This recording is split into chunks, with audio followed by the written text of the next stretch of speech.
If you've ever seen a professional tree faller fell a large tree, what they do is they make a few couple of crucial cuts in the tree, and then they insert a wedge. This is actually a wedge that would be used by a tree faller. They insert it into the cut, and then they start tapping it with their hammer, right? Just gently tapping. What this does is you get a couple of millimeters of movement on the bottom of the tree as you tap in this wedge, and that translates to actually rather a large movement up the top of the tree, which then can influence the way that it falls.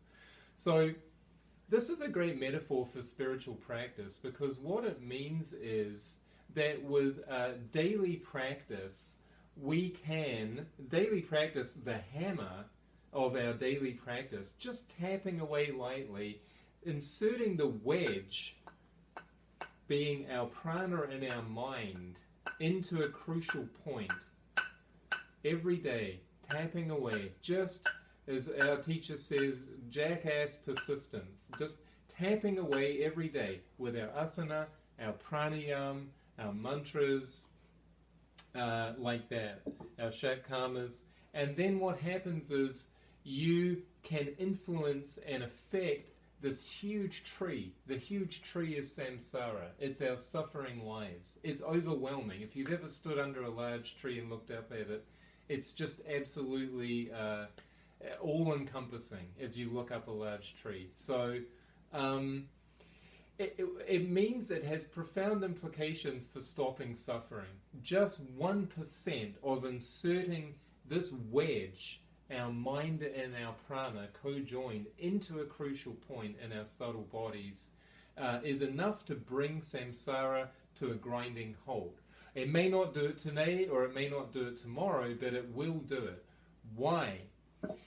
When you get enough wind and mind into a crucial point, the frequency of that prana changes.